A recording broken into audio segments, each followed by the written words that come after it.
we're probably going to go more on Saturday night's main event than they did in ring. Oh yeah. Oh, that was terrible.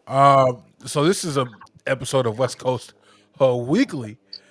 We usually go live on Wednesdays, but scheduling has been such a thing that such a big thing lately that we've been okay with switching times. We switched times a couple of times. We were late the last couple of weeks. Now we're on a whole new day. Hey, new day, same shit.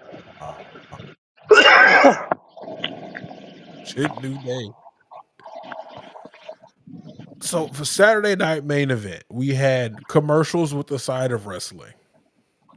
God, if you want to call it that, I feel like half the show's entrances, the other half was commercials. Because by the time they got in the ring, they had like 5-10 minutes to get done. Yeah, it was like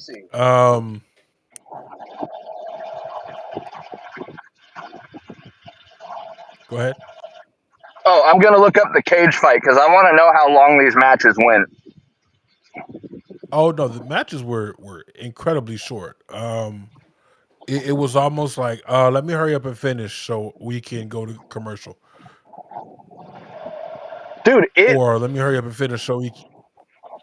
It did not Just fucking go. It did not go well. Let's see here. Okay. So for the dark match, we had American Made versus the LWO. There was no time to that. Are you ready? Yes. The opening match, Braun Breaker and Seth Rollins versus Punk and Zayn. Oh. It did have a very good, the match itself was fun. The ending was awesome. Big Bronson Reed had a hell of a return. 13 minutes and 13 seconds. From start to finish? From bell to bell. That's crazy. Zelina Vega versus Chelsea Green. U.S. title match. 5 minutes and 10 seconds. Are these entrances included? No, this is bell to bell. Okay. John Cena versus R-Truth. 4 minutes and 25 seconds. And that had so much potential. There was so much story that could have went into that match that just didn't. So we're good. Damian Priest versus Drew McIntyre. This match felt like it was the longest because they actually got a lot of their shit in. 12 minutes, 22 seconds. It was the second longest match of the night. And hold on, can I just say that Jesse Ventura talked the entire time? Buddy, he was hot at the end of that match. And it's the beginning that got me. He didn't even let old girl announce the people. See, the beginning is what got you. It was the fact that he was bitching the entire outro of the match. They're bringing out a stretcher and everything, and Jesse Ventura is like, why didn't they just have a limo driver drive up and pull open the door for Priest? That was funny. It was incredible. It was angry grandpa of wrestling. Oh, 100%. He went full tilt. That was quite hilarious. Did nobody explain the rules? It was like, it's not going to be a lot of wrestling. While it wasn't, like, were you upset with the fight that you got? No, Jesse Ventura's just pissed off that Priest walked through the door. You could have went over the top, Priest. For what? Like, why? And I could have went with a pinfall, after the concerto. I could have understood that. Yeah. But man, Jesse Ventura bitching at the end of that is what made that entire segment. It made the match worth it to me. I'm not going to lie to you. Now, before this match, before the main event, We actually had a really interesting promo. John with John Cena Cena. stops Jey Uso in the back and maybe delivers his best heel promo yet. Yeah, no, that was. I'm gonna like. I might screw you tonight, and so when I leave, the belt will be on a YouTuber. Now that really ruined wrestling. That's crazy. Yeah, he straight up looked Jey Uso in the face and was like, I'm going to ruin your match. You're going to lose your title. And when I leave, the world title will be on a YouTuber. Like, Cena said it with such veracity that you just felt like a disgruntled father was talking to you. Like, how dare you threaten me like that? But then we get to the main event, and more disappointment.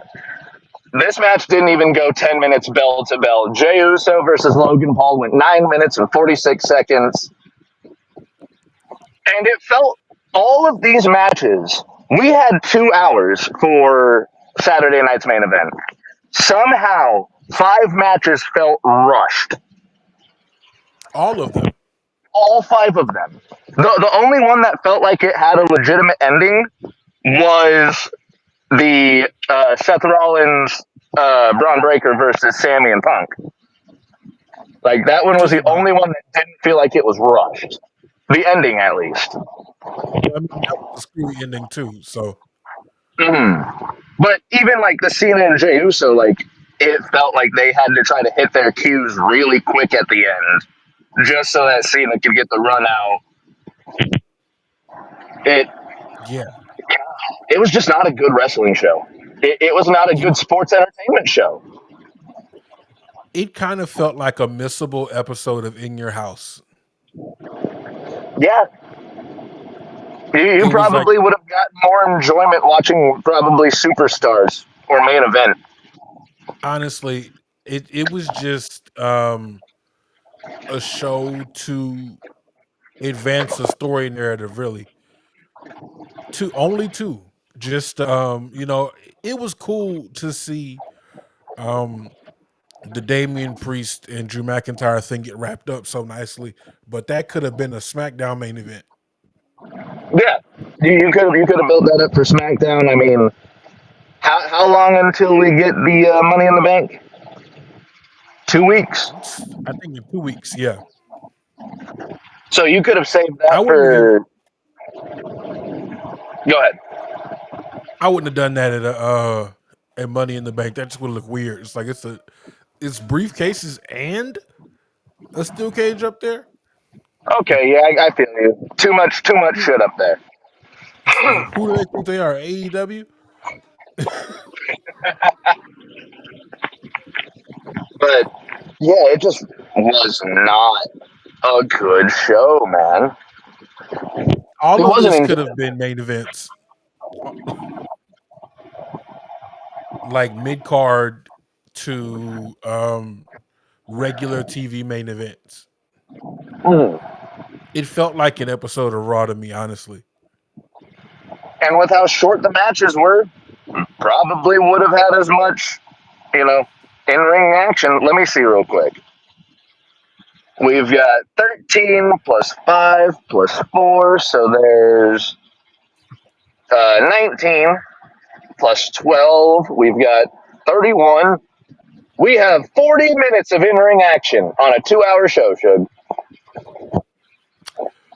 Bell to bell. That's yeah, and that's why I said it was commercials with a side of wrestling. And bro, I don't even remember half of the shit that they threw in for ads in between. Like, it was the most pass over missable show WWE has put on this year. And that's The including only Raws and SmackDowns. That's a fact. But the only notable thing we have coming out of this, which we have yet to talk about, which I also hate, is this led to the main event led to Cody Rhodes coming back, which like I'm sitting here thinking at several points in the show, where's Cody? He's back now. And now we have a tag team match of Logan Paul and John Cena versus versus Caducey. I was gonna say you got it back, Suge. They finally brought it back. I knew they'd come back. I knew you'd come. I knew it. I just knew it.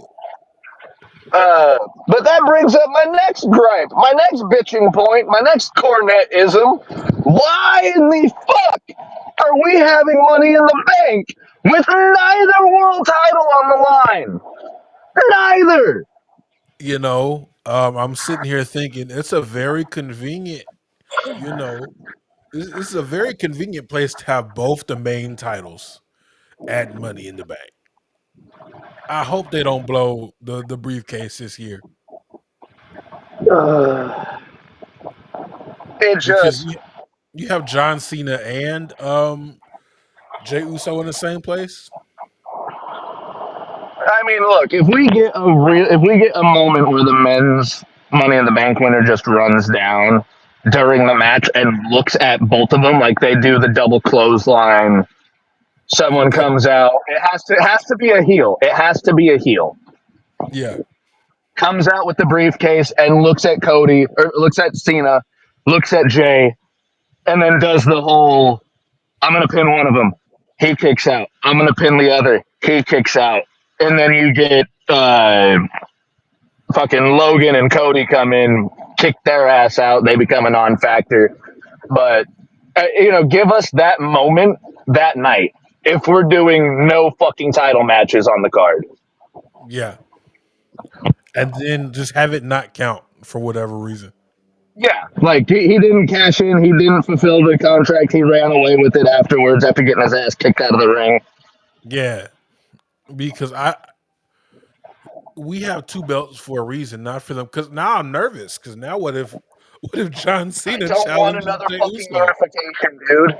I don't want another unification. We literally did that shit. Like what? Twice in the last 10 years? Yeah, I'm nervous, dog. I'm nervous. And Cena was part of one of them? He was. Like, we don't need another unification storyline. We don't.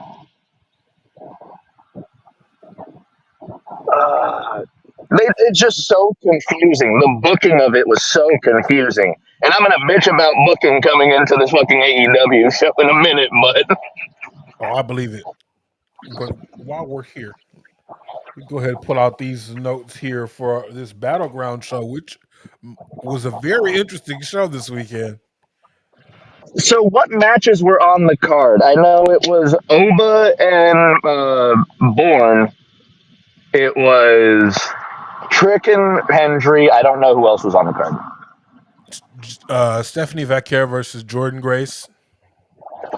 Okay. The Boss versus the Underboss. Tony D'Angelo versus Channing Stacks Lorenzo. Was there a stipulation to that match, or was it just a one-on-one? Just a one-on-one. Then they had the Culling versus Josh Briggs and Hank and Tank. And Sol Ruka versus Kalani Jordan kicked it off for the Women's North American Championship. Before the Was show, that? Sorry. hold on. Was that the match that Sol Ruka did that insane fucking Soul Snatcher? Yeah, that was a great match all around. They're That shit bringing, had to hurt. yeah. She did one. She did like a top rope X Factor at the start of the match, and it looked like she tweaked her lower back. That looked like it hurt. And then Mm. to follow it up with that crazy soul snatcher. I love when gymnasts come to professional wrestling. I love it here. I love Oh this. yeah. Yeah. We have an excellent mix. And I can't wait to see these people go at it again. Hopefully, just add Jada Parker to the mix. So who won the match? Did Sol Ruka win with that? Yeah, that was the finish right there. That crazy soul snatcher. That's a hell of a finishing name. It's a hell of a finisher on its own, but to do it off the top and just flat back like that. Yeah. I don't know. Big I respect. I Big can't do that. respect. I can't do that. Yeah, You I'd weren't gonna still give be any laid up. time to do I'd still be in the bed. that. So that was the kickoff match, huh? That was the first match of the show. First match of the show, and then more importantly, I want to talk about the non WWE personnel on this show who had quite a long list. Okay. I believe Vikingo was there. Like they're pushing him hard. Oh, dude, he's probably gonna wrestle everywhere for the WWE. Hey, so there we might since we're talking about him, I heard some rumblings that they're already announcing that he's the mega champion.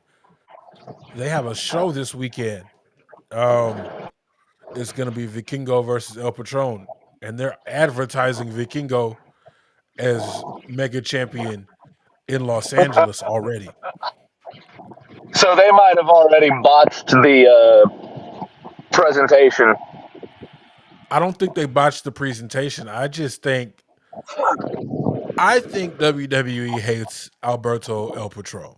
I You think think? I think because they had all these rumblings that 15 people signed contracts with TKL contracts with AAA, and we don't know the length of each contract. Like Alberto El Patron's contract might only run up until the 31st. Mm. Like he might have signed a contract for a couple of days, but the talent, the non NXT talent that were on um, Roadblock were as follows. We kicked it off with Mike Santana for TNA. He said he had an eye on that championship match. You remember we said it here first. I think Mike Santana is going to be the one to take that belt back to TNA. I think Trick Williams is going to have some bangers with Kazarian, with Eric Young, hopefully. Dude, Some that would be wild. That would be wild to see Eric Young back in an NXT ring because you know Trick is going to be defending it on NXT too. Yeah. So just we have enough time. They tape TNA, so he could do a weekend there. We can really build this up for at least 3 months.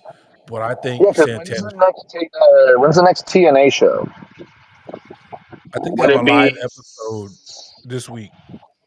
okay? But like the next pay per view, are we coming up on Slammiversary? That'd be a great place to do it. I think Slammiversary is in the summertime. Yeah, I think Slammiversary is summertime because Bound for Glory is always like towards Halloween, isn't it? Yes. So yeah, But you know if they do it at like the next big show because they do like to space them out, Santana would be the perfect person, and he seems like he's the next face of TNA. It's yeah, him and Macklin.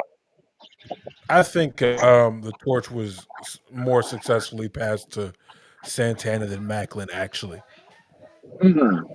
Just because Josh No, just like Alexander was the last guy. yeah, he was, and Alexander carried that flag with pride. And So I think Santana's Mike, going to do the same. yeah, Mike pinned him on the way out, I want to say. I think that was Alexander's last match. I could be wrong. Hell yeah, hell yeah. But we also had Vikingo, Delis, and Chick Tormenta from AAA. Okay. So So they're really getting some of their talent on NXT TV. they are. And the winner of All Ego Ethan Page versus Ricky Saints tonight will defend the North American Championship at Worlds Collide as well. Okay. So they're really building that Either show. of those, either of those guys versus a luchador would be interesting. I mean, hasn't Ricky Starks already had a couple of matches with CMLL and AAA guys? I believe so. I think he was there for the start of the CMLL working AEW. relationship with AEW. but I'm not quite sure.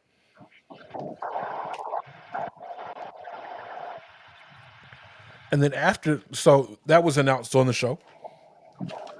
Back to my notes here. After that, we got the Culling versus Josh Briggs and Hank and Tank.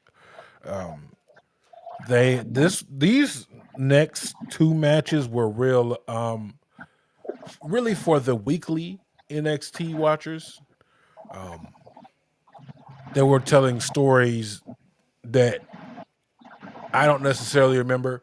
They brought NXT UK into it because I believe Josh Briggs was facing his former tag team partner who's in the culling right now, and they had success in NXT UK with the tag team division for a while.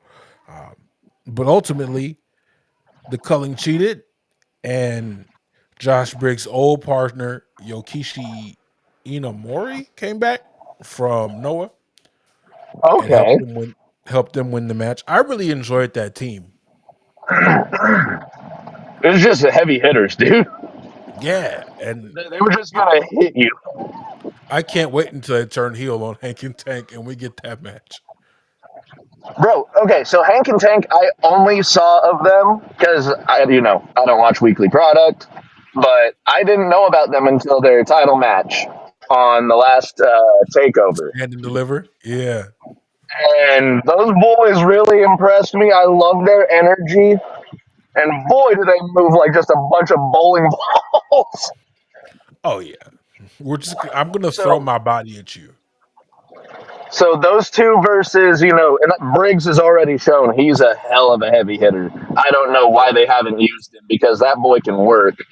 Probably because he got the charisma of a stick of chewing gum. But uh, Used or like brand new, fresh chewing gum. I don't know because like you can get a new stick of juicy fruit, and that shit only good for 5 minutes. Yeah, I usually do two at a time. I'm not gonna lie to you. Okay. See, what I do is I got timed intervals, so like throw one stick in, and then about you know 3 4 minutes in, just throw in another one. Okay, I can see that.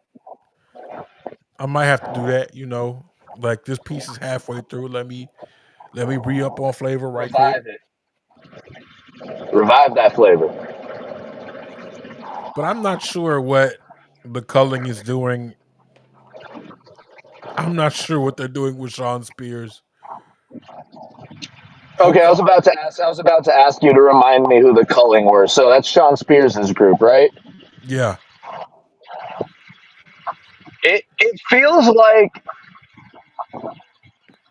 when they brought him back to NXT, they were like, okay, we're gonna use you. We're gonna push you for like 3 months just to stick it to AEW, and they yeah, haven't really done shit with him, but lose since. yeah. Hmm. We're just bringing you here, and we're gonna make a big deal that people are coming over from the company. But as soon as we do that, as soon as your turn is finished, you're back where you started. It's crazy, dude. It really is. Like, I mean, at Just least they're still using ego, and they're gonna use Ricky Starks a lot going forward. But God, you look at Sean Spears and you're like, man, you really did just sign a contract, a pretty decent one to be a jobber to the stars. and maybe maybe Shawn Michaels felt bad for kicking Stan all those years ago.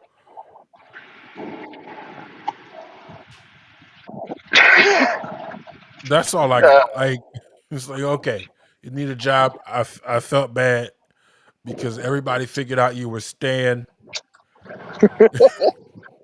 you have a very rememberable face, sir. Very memorable. So after that, it was Tony D'Angelo versus Stax Lorenzo. Was it a good match? It felt like the start of something. There was no real resolution. The other guy in the family came out and just kind of stared and caused Tony D'Angelo's match. Okay. The the sad part about this is I don't necessarily see the rest of the family being employed by WWE for too long without the family. No, because you know Tony D is the one that they're gonna push. Yeah, like I Because see he's them. main roster bound.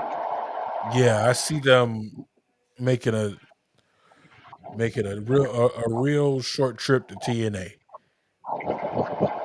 Like, and not even the partnership way. Like, no, go home, sit out for 30 days, give TNA a call. We'll see you on the other side, and by the other side we mean You on the other side is crazy.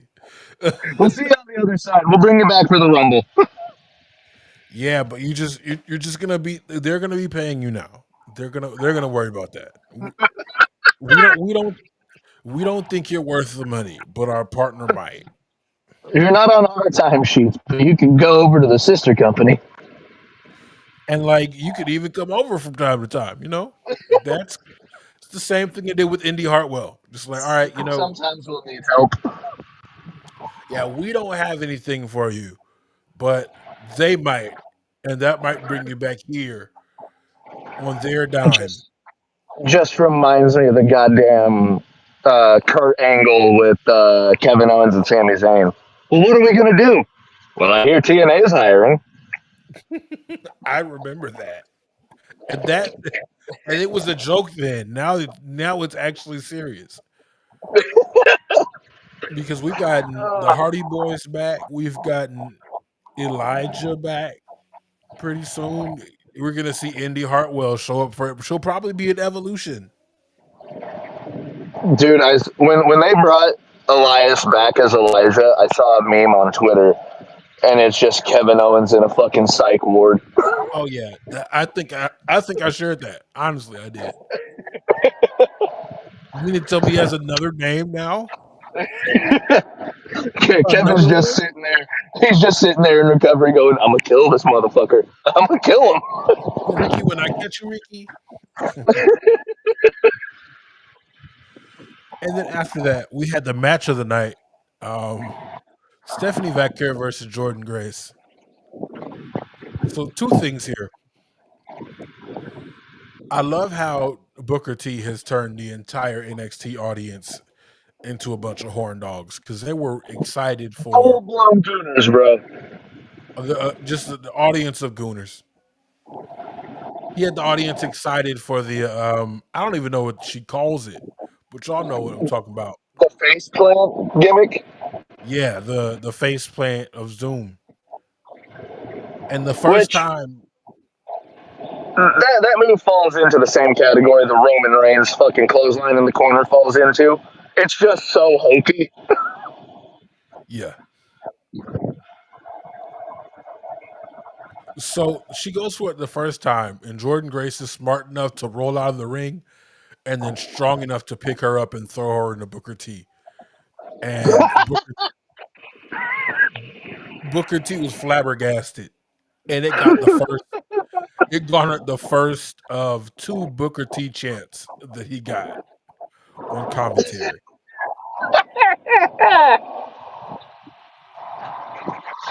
Oh my god, why did Booker T have to make himself part of Stephanie Vaquer's goddamn gimmick? When Stephanie Vicker and Chip Williams go up, he got to go with them. Like the hype man, like he just leaves Corey Graves and Vic Joseph to their devices. He's like, I gotta follow them. And Corey Graves is going to be sitting there sad, like, again,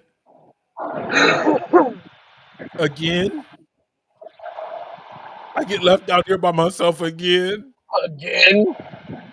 Looks over at Vic and Vic's like, hey Corey, shut the fuck up. Just sad. I thought there was going to be a screwy finish because Chick Tormenta and Delis were both ringside. But it turns out Stephanie Vaquera won this one with a beautiful spiral tap. She got a fucking spiral tap? She has a spiral tap. It was amazing. I thought only AJ Styles could pull that son of a bitch off. He said he can't do that anymore. So I'm glad we get to see it every once in a while. Fuck yeah, that's awesome. I'm gonna have to go back and watch this show though. This was the match of the night. You could honestly skip the culling match and the family match. Obafemi versus Miles Bourne was better than it should have been. We I mean, knew, look at who Bourne has been training with, like legitimately. yeah, like we knew he didn't have a chance. Um, Obafemi did take most of the offense in this match, but the spots Miles Bourne got in really made you believe that he might could have a chance. But it's like Obafemi was like, "Let me stop playing with this boy," and he hit him with two power bombs in a row. Okay, so he put a definitive exclamation point on Miles Bourne. Yeah, but at the end of the match, he did get a nod of approval. I've been liking that all these dominant heels have been showing respect to people recently. Yeah, because I Also, mean is they Oba deserve it. even a heel? No, Oba stopped being a heel in his first massive title run. Valid. Wait, so And then we Trick had and Hendry main evented. it was more historic. This Okay, was I can get that. this is the first time the TNA World Championship has been defended on a WWE show.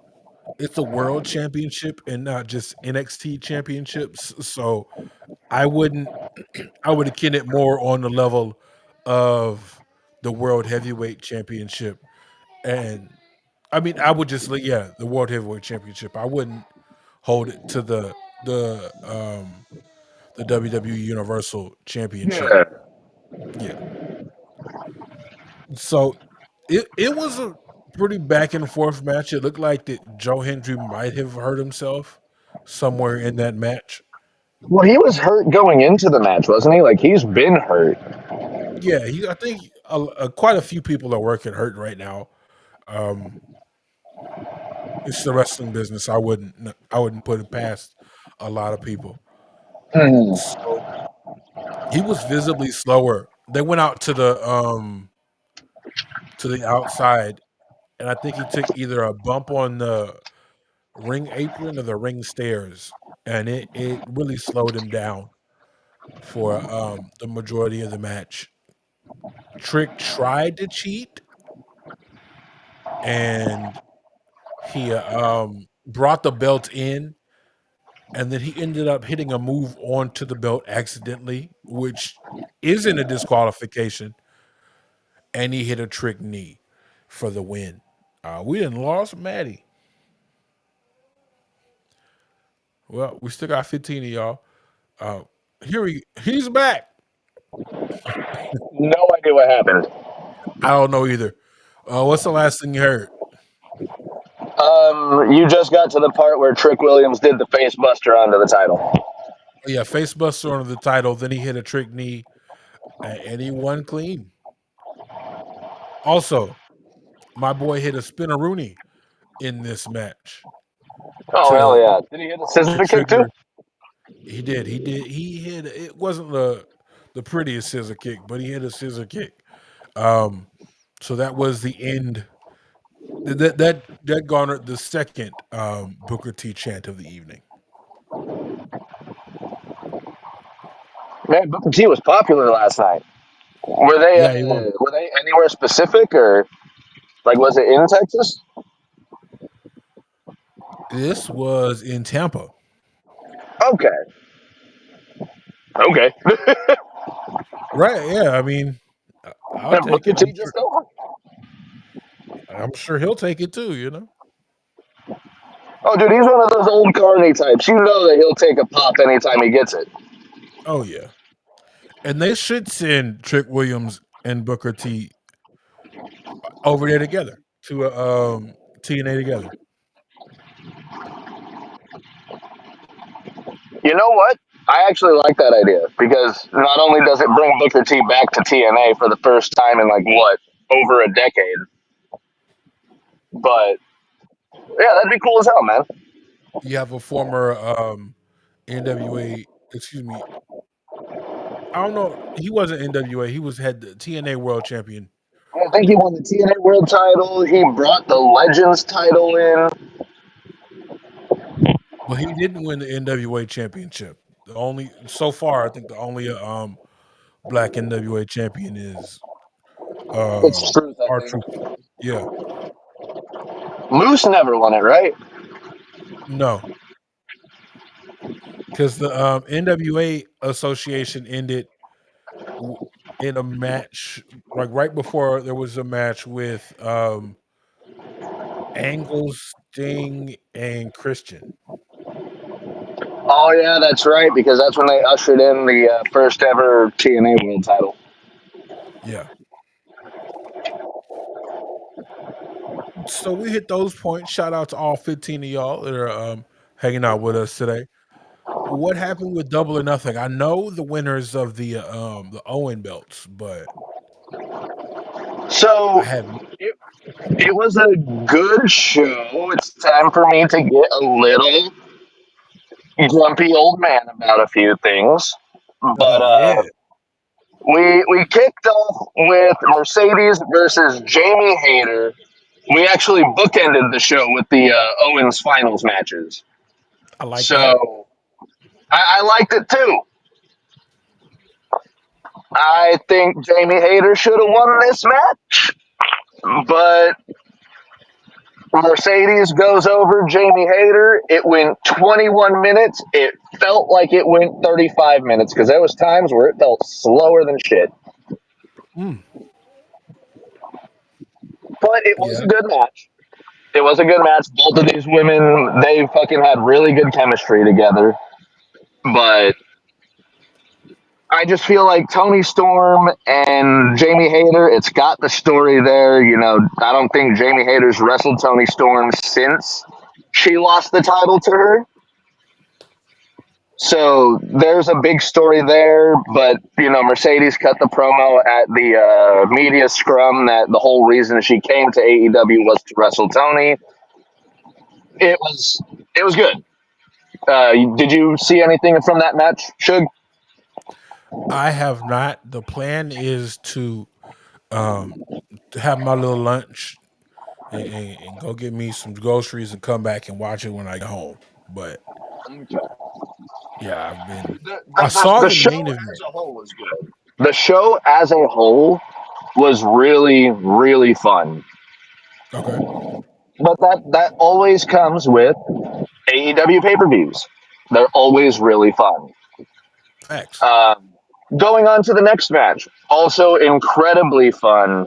I feel like this match would have been better suited for later in the card. Like you could have switched this with the six-man tag that we had later in the show. Uh huh. But it's FTR with Stokely. I don't know when they took away Hathaway from him. He's serious now, so it's just Yeah, he's just serious Stokely. They yeah. defeated Daniel Garcia and Nigel McGuinness with Daddy Magic at ringside. This was probably the best match on the card. Like in terms of in ring capability, in terms of like match wise, match quality. FTR, Daniel Garcia, and Nigel. Fantastic match. Did you see anything from this? Any clips online? Between the tag match, Yeah. I saw a few. Nigel McGill. I saw the ending where they shut everybody out for that sharpshooter. And Daniel Garcia sells his fucking ass off in this match, dude. He really does. I love that FTR made Tony Schiavone a part of the match itself. There was a point where Nigel, I think, had the key lock on Cash, and Yeah, he was yelling, "This one's for you, Tony." And then he's got Cash in the submission, and he's like, "Say you're sorry. Say you're sorry." sorry, it's crazy. It was a really fun match. And then we go on to a match that I was interested in because I don't think I've seen Ricochet in a style like this. But a stretcher match between Ricochet and Mark Briscoe. Wild business. It was insane. Ricochet did a fucking springboard shooting star press to the outside of the ring and hit only a stretcher. That had to hurt so fucking bad. Hey, Ricochet is.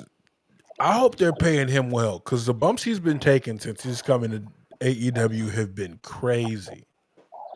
Dude, he definitely got his money's worth. Like, Tony Khan got his money's worth off of Ricochet's contract in this match. Holy fucking shit. Yeah, no, Uh, when he took that, he took something on the apron, spine first, the long way. but yeah, he took the goddamn Death Valley Driver, I think is what it was. And he ate that full back. The long way. Uh, and again, I'd never seen Ricochet. I've seen a lot of Ricochet matches. If you've seen Battle of the Super Juniors, you know. You've seen the Will Ospreay match. This was not that at all. No. Ricochet and Mark Briscoe tried to kill each other for 16 minutes, and it was incredible. The match ended with I don't know how. Ricochet gouged the shit out of Mark Briscoe Oh, with those with the scissors. scissors? Okay. Yeah, there was a spot where both men, uh, like, they gouged each other. Like, Ricochet hit Briscoe. Briscoe was going to fire back up, and then Ricochet just went low, kicked him in the dick, hit him again with the scissors, and then hit that spirit gun. God, that move is incredible too. He hits that with Yeah. such force. But Yeah. Ricochet gets Mark Briscoe into the stretcher, closes the doors, wins the match. I did not expect Ricochet to walk away from this match, but yeah, it was damn good. You didn't have faith in our bald king? Oh, dude, Bald King showed out today or this weekend. Bald King showed out. Speaking of Bald King, Suge, you ready to hurt people? I'm always ready to hurt people. And Just this is the only match on the card I had strong feelings about. Nobody ever thought that Dustin and Sammy Guevara could pull this off. not in the slightest, dude. Not you. No. You have Dustin Rhodes, who is, I think, a little over 50, right? Yeah. Is he a little over? Or is he well over 50? I think he might be mid 50s. Hold on. And then you've got Bobby Lashley, who is close to 50. That is two different physiques for two different 50-year-olds. He's almost late 50s, so he's 56. Okay, and Bobby, I think, is like 48, 49. Yeah. Yeah, that is two different physiques for two different 50-year-olds. He's gonna say, we hurt people too. Ain't that right, Sammy? Sammy ain't said a word. Yeah, this match was not the best. It went longer because the story that they were telling with MJF and everything. But yeah, like you said, nobody expected Dustin and Sammy to get this, nor should they have. I think we need better we need a better quality of tag team to Yeah, give because us they the can't matches I know we they can can't have. be facing the gates of agony every week. No. Um Put them in there with the Bucks. You know what? I would actually kind of fuck with the Bucks versus the Hurt Syndicate just to see Bobby Lashley throw both of those men. Yeah, I need that. Now, It this match, I think was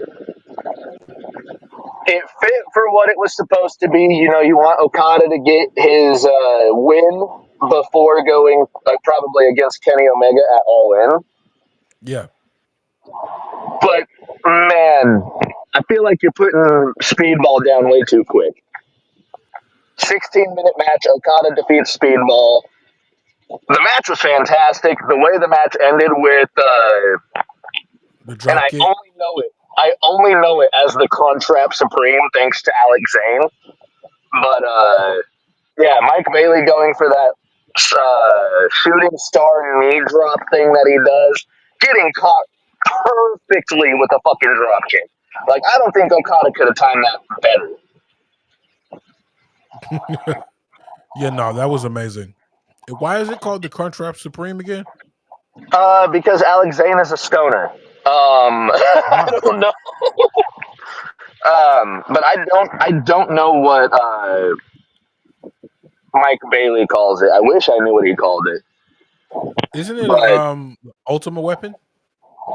Ultimate Weapon, that's exactly what it's called. Thank you. Yeah. Okay. Um, but yeah, dude, it was a damn good match. I feel like, and it is Okada, so you'll get a little bit of credit for that. But I feel like Mike Bailey didn't need to eat this loss just yet. You're still kind of No, building him up. no, Um, not at all. AEW Women's Title: Toni Storm versus Mina Shirakawa. I have to admit, I was not around for this match. I was getting dinner done. I was getting all that shit done. 16-minute match. Toni Storm beats Mina, and then we get, Mina and Toni embracing in the middle of the ring. These two women weren't going to have a bad match. No, Um, it pushes not the at all. story further. We're getting Toni Storm versus Mercedes at All In, so that was confirmed. Toni versus Mercedes. I really hope it lives up to the hype Me because too. they've been hyping this match up for about a year and a half now. I don't So like. go ahead. I feel like she should vacate that TBS belt. Agreed. I I know that's not her thing. I know she's the belt collector right now, but let some let that TBS belt go and help the other people with nothing to do right now. Put that belt back on Willow Nightingale right this minute. Oh, and we're gonna get to her because she shone like a fucking diamond in the sky in this next match. Anarchy in the arena. And before we get to the match, I just want to bring up, you had typical people coming out. Willow Nightingale came out in the suspenders that she wears for death matches.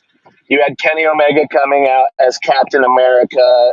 Also, there was a lot of red, white, and blue on this show. I understood Memorial Day was on Monday, but there was a lot of red, white, and blue gear on this show.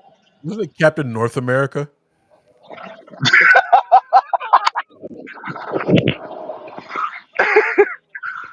Swerve came out as the Predator. That was badass. Yeah. And then Hobbs came out in his street gear, and Samoa Joe came out in full gear. So did Shibata. Death Riders, of course. But then we get the most egregious, but I could not stop laughing at how corny the fucking Young Bucks entrance was.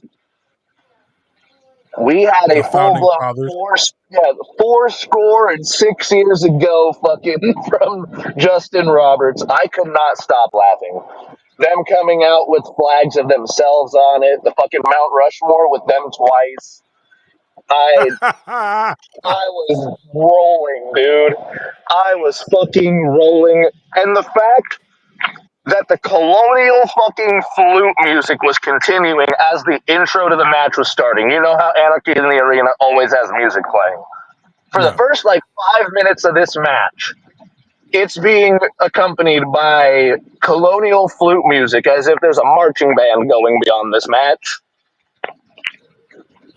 But then Kenny Omega grabs a microphone and he stops the music and he goes, "This doesn't fit. This isn't right. Let's take it back. Let's take it back to the early 2000s, late 90s." And it Hit us felt with that like a new metal. tribute. It felt like a tribute to me. It could have been a tribute to Sabu, but they started playing "Let the Bodies Hit the Floor." And that is what played for the rest of the match. And it was perfect. Like, This was probably the best Anarchy in the Arena match that they've had, and it mostly goes to the fact that Willow Nightingale was on fire. She was beating Yuta's ass. She was beating Shafir's ass. She took a fucking cutter from Moxley. She was doing everything in that match. Hell yeah, hell What yeah. what did you see from this match? So I saw the staple spots and the one winged angel through the exploding table. That was nuts too. The one winged angel through the exploding table.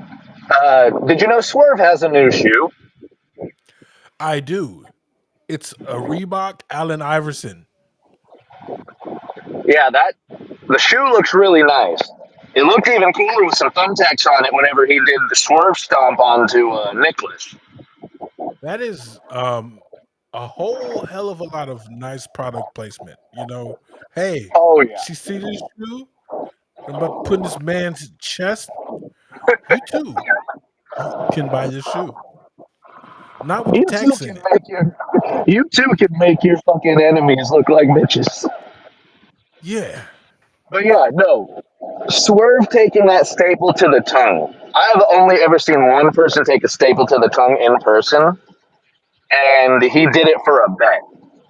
Oh. Yeah, I Seeing wouldn't. Swerve, Yeah. seeing Swerve take that staple. By the way, Marina Shafir, steady hand. That was dead center of the tongue. Oh. That was awesome. I loved that. Also, when Matt Jackson thought he had the upper hand on Hobbs, whenever he stapled the meatiest man in the back, like it was going to do anything other than feel like a mosquito bite.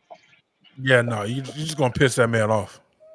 And I also want to I, bring up the fact that Powerhouse Hobbs has brought back that monster taking a chair shot, just no selling it, and I love it so much. I that's what we've been missing. Put Like it Hobbs feels like a real monster, dude. He does. Put the TNT belt back on him. Like and not just for like a hometown thing. I'd love to see Adam Cole versus Powerhouse. Yeah, put Powerhouse into a prominent position because he has shown that he can work. He's got mic skills. He's got the passion for this business. Give Hobbs a little bit of love. Please, like let's start pushing young folks before they're not young anymore. Now, I wholeheartedly thought we were going to get another bullshit Death Riders ending to this match because when Gabe Kidd came out, I was like, son of a bitch.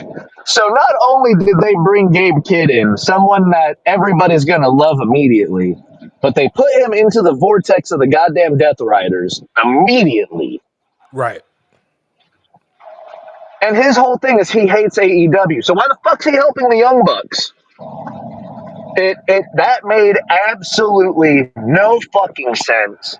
Tony Khan's got a lot of money, but he doesn't know what to do with it some fucking times. I mean, I feel like they should have had more time to explain that because Exactly, man. And then what else did? Oh no, we got another jump angle after this in the next match, so we'll get to that after this. But no, I thought it was over. I thought we were going to get another bullshit ending until I saw them go up the ramp. They started fighting up the ramp, and I see the ambulance. Why the fuck's uh the ambulance back? That was part of the third match of the card. Well, by God, if Mark fucking Briscoe didn't drive the ambulance back to the arena to be the emotional support for the good guys, I popped so hard when I saw Mark Briscoe covered in his own blood still, dried blood, just to fight Gabe Kidd. And Gabe Kidd, fresh as fuck, throwing hands with who's Mark Briscoe, who is half dead. and not in the match. Like, okay, all right, I guess. It, Because Gabe it was Gabe Kidd was in hilarious. the match, right? No, Gabe Kidd was not part of the match. I didn't even know Gabe Kidd was part of the fucking Death Riders. No, he was. I thought he was supposed to be part of the match. No, Gabe Kidd came out, I think, with the final 10 minutes of the match, which just goes to show you how much more bullshit we had at that final part of the match. Damn. Um, Other things that happened, we had Powerhouse Hobbs launch Wheeler Yuta off a balcony onto some security. Uh, like you said, we had the One Winged Angel off the ramp through an exploding table. Uh, the entirety of the Death Riders got thrown into the ambulance, and the Hell Ops yeah. stood in front of the ambulance door, keeping them in there for the duration of the match, which is where we got our finale, which was the One Winged Angel off the ramp through the table, and the swerve stomp with the thumbtack new Reeboks. This was just such a fun match. I really enjoyed it. Hell yeah. Hell yeah.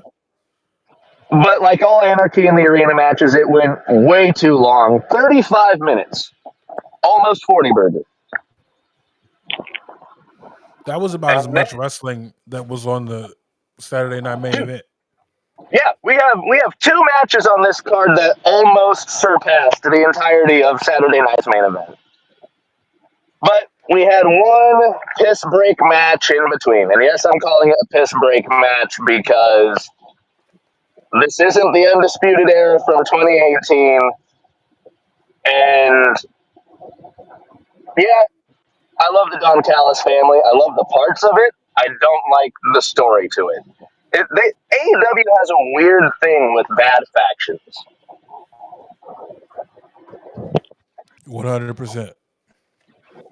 And that's what this match was. You had Adam Cole, Kyle O'Reilly, and Roderick Strong versus Josh Alexander, Takeshita, and Kyle Fletcher, which on paper should be a really good, really fun match.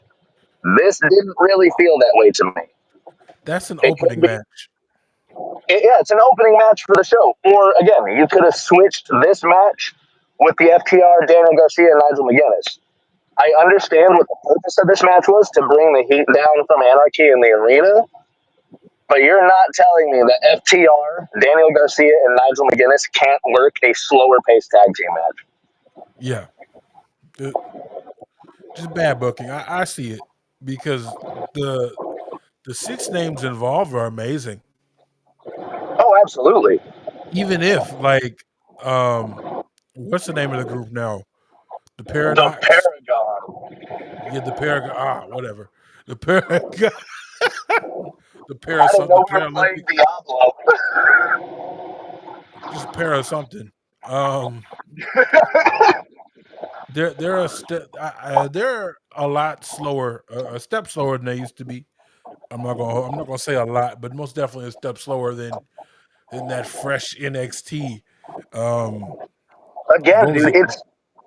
it's been almost 10 years since the Undisputed Era, if not 10 years. Dang, that's about time for a reunion tour. Yeah, I was about to say by now they should be getting ready to be hitting the Indies for some fucking pop up dates. Yeah, hit the cons. I think Bobby Fish already doing that. He's just waiting. Bobby Fish. I'm waiting on y'all guys whenever you're ready. He's just looking at his watch any minute now. He's got the fucking booth set up for the Undisputed Era, just waiting. Just come on, guys. I dusted off the stuff. But then we get. So I said that the tag team match might have been the best match on the card. That Okay, that was just until this match. Adam for sure. Page versus Will Ospreay main evented the show for the men's final tournament final, and I've got no notes. This was damn near a perfect match, other than the fact that, again, 36:59, almost 37 minutes on the dot. This match just felt so long. Yeah. That's the only gripe I have about this match is how long it felt. Somebody uploaded the main event on X so I could watch. and that's how I watched it. The Did you entire watch it match was full? like I didn't make it to the end, but like the timestamp for the entire match was almost an hour. It was like 57 minutes. Oh yeah, because you had not to mention both men had little promo packages before their entrance, Yeah, which it was necessary because it built up the match. And if you are not a casual AEW watcher, I don't watch the weekly product, but the promo packages did an incredible job telling the story of this match right, because you found out this is Hangman Page's redemption. You know, this match, he needs to feel vindicated for everything that's happened over the last 2 years to right. get that title match. But for Will Ospreay, this is his chance to get to that mountaintop, to get to that world title match, to, you know, see if he can be the guy that AEW It's needs to basically carry the replica. flag on their back. Yeah. So basically, this whole thing, both of them want to free the belt. Yeah, both of these men have their own reasons for needing to dethrone John Moxley. Yeah, And it played out perfectly in this match because these guys were hitting everything they could to try and win this match. oh yeah. The Like they only went thing that in. didn't get pulled out was a Tiger Driver. Interestingly enough, it seems like he only uses or Osprey only uses that when he only has hate in his heart against you. Yeah, he wants you dead. Yeah, But dude, this was damn near a perfect match. I think this is damn near a perfect match. yeah. It kind of reminded me of a something you'd see on Tekken. Not gonna lie to you. Yeah, and the story that it told as well. Like both men were fighting until they couldn't. Like Hangman dodged a hidden blade just because he crumbled. Yeah, like even earlier in the match, it took Osprey a lot to try to deal with Hangman. Like I remember, like in the early moments of the match, Hangman could stop whatever Osprey had cooking up with just like a Pure nice power. right hook. Yeah, And that was like a weird story they told too because I didn't notice it until they did like the introductions. Hangman is jacked compared to Osprey right now. yeah, Like it is insane how much muscle Hangman has put on in just like the last 6 months. It seems he ain't been cheating on his diet like I'm about to.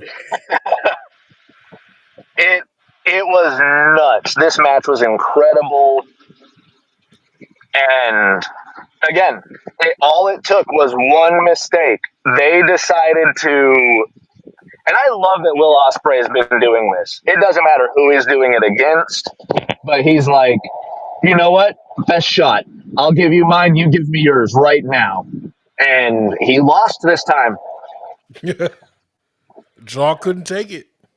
He lost this time. And also, massive shout out to the way that Hangman portrayed this match. He didn't look at the crowd until like 10, 15 minutes into the match. Yeah, focus. Like this was one of AEW's like magnum opus matches. Like whenever you go through the history of AEW, this is gonna be one of those matches you go back to. Like this is AEW. Top five. Hangman's But in. Adam Page is in a few of those, oh yeah, I think if you look at it, Hangman's got three of AEW's top matches. including the one with Swerve in Los Yeah, Angeles. the one with Swerve, the tag team match with him and Kenny versus the Young Bucks, and then this match. Yeah, yeah. Is there any? And that was the show. I think it was one of AEW's best in-ring shows. But Some of the booking could have been done a little differently. Yeah. And after all that, your face finally unfreezes. Yeah, I don't know what's been going on with that. That's fine. Um, we had new. I had a little bit of a few news points. We got to talk about WrestleMania getting moved. Oh yeah, they're not in New Orleans. Go ahead. So, for whatever reason, I don't know if they scared because of all the prisoners escaping in the Narlands as of late, but WWE has moved WrestleMania and given them a future WrestleMania and Money in the Bank in August in 2026. It is being rumored that WrestleMania will be back in Las Vegas next year, but there has been no announcement as of late. I think Matty bounced out, and is he trying to bounce back in? I'm not sure. But that was all. That's all we got for today. I might just take it out if Matty can't make it back in. Chat, how are we doing? All 32 of y'all. Thank y'all so much for hanging out with us. I might go ahead and end it. I know I'm trying to hit this buffet for these lunch prices. You feel me? Yeah, Yeah, I'm. we're here for the ending. Are we back? Yeah, I just had to hit the restroom quick. Oh, okay. Well, hey, we about done. Are you streaming this week or is this it? Um, Not for the rest of the week that I know of. Well, I think that's it for me too. Um, we're gonna go ahead and end it now because it's Whew. been about an hour. We hit everything. That was a nice little speed run for us. Thank all 33 of y'all that came through. Like and share on YouTube if you are watching on YouTube. If you're not, follow us on YouTube. Uh, Go ahead, leave comments, and Out again. it's all right. Yeah, no, just follow us on YouTube. Follow us on Twitter at West Coast Grabs. Go ahead and like, share. We hope to catch y'all in the next one. Y'all be easy. Maddie, I hope you have Stay a better safe. day. Stay healthy. Stay hydrated, y'all. All that. Y'all take it easy.